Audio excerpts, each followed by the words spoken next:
అక్కడ పిండి ఉంది బట్రా, ఇదే శనగపిండి. ఊర్లోకి రా. సరేలే వస్తున్నాలే.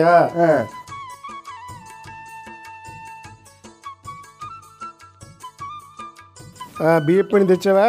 తెచ్చాను. ఇప్పుడు ఏం చేయాలంటే శనగపిండి 3 వంతులు తీసుకున్నాం అనుకో, అందులో ఒక 1/2 వంతు బియ్య పిండి పెట్టుకోవాలి. బియ్య పిండి అలాగే సరిపడంత కారం, సరిపడంత వాము.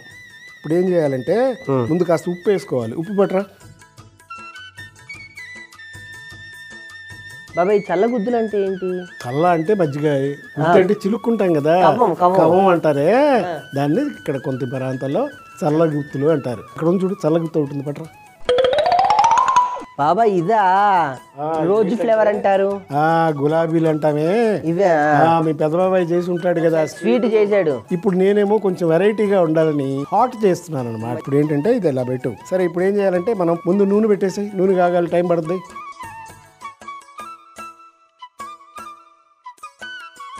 పొయ్యి వెలిగించు, తీసి పక్కన పెట్టాను నేను, ఎందుకు అడ్డం, దాంతో పని అయిపోయింది కదా. ఇప్పుడు కొంచెం నీళ్ళు తెచ్చి పెట్టుకో. ఇప్పుడు దీంట్లో బియ్య పిండి ఉంది కదా, ఈ బియ్య పిండి దీంట్లో వేసుకోవాలి. సరిపడా కారం, ఆ తర్వాత వాము. సరిపోయిందా? ఇప్పుడు చక్కగా దీన్ని కలిపేసానైనా. మనం బజ్జీల పిండి కలుపుకుంటాం కదా, అలా కలిపేసి కొంచెం నీళ్ళు పోసుకో.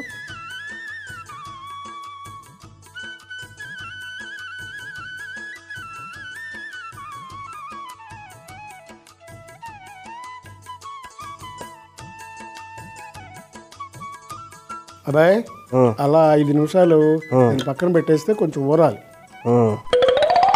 ఈ లోపు నూనె కూడా వేడెక్కుతుంది. వేడెక్కినాక అప్పుడు చల్లగుత్తులు వేసుకుందాం. అయిపోయిందా? ఇప్పుడు ఒక 2 గరిటెలు నూనె దాంట్లోంచి తీసి దీంట్లో వేసి. ఏది వేడి నూనె? వేడి నూనె. దేనికి బాబాయ్? వేస్తే అది అతుక్కోకుండా బాగా వస్తాయి. ఇంకొక గరిటె. తర్వాత ఏం చేయాలంటే ఈ చల్లగుత్తుంది చూడు, ఇది తీసుకెళ్ళి దాంట్లో నూనెలో పెట్టాలి. ఇప్పుడు ఒకసారి స్పూన్ పెట్టి కలిపేసేది.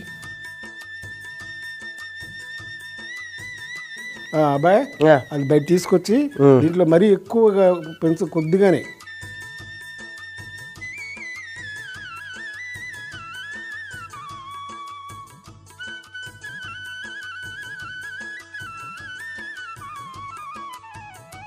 ఈ పుల్లతో మెల్లగా అది ఊడగొట్టు. చూసావా? ఆ బుడగలు పోయే వరకు వేగాలి అది, అప్పుడు కానీ పూర్తిగా వేగినట్టు. అది అయిపోతుంటే ఇంకోటి మళ్ళీ నూనెలో పెట్టాలి బాబు, ప్రతిసారి పెట్టాల్సిందే. ఒకసారి అవ్వదన్నమాట. అవ్వదు.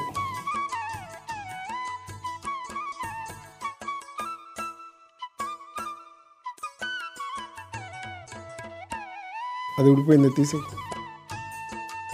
చూసావా గులాబీ పువ్వు లాగా ఉంది.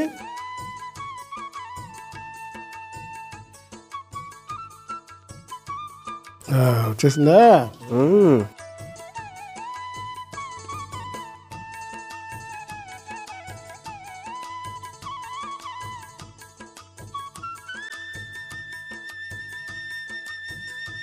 మిగతా అన్ని కూడా ఇలా చేసేనైనా చక్కగా.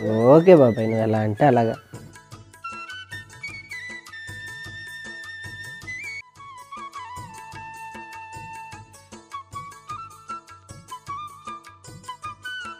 చల్లగుత్తులు. ఒక బేసిన్లో 3 వంతుల శనగపిండిని తీసుకొని ఉప్పు, కొద్దిగా బియ్యపిండి, కారం, వాము, నీళ్లు పోసి జారుగా కలుపుకొని ఒక 5 నిమిషాలు పక్కన పెట్టుకోవాలి. ఇప్పుడు అందులో 2 చెంచాల వేడి నూనె వేసి కలిపి చల్లగుత్తుతో ముంచి నూనెలో కాల్చుకుంటే చల్లగుత్తులు రెడీ.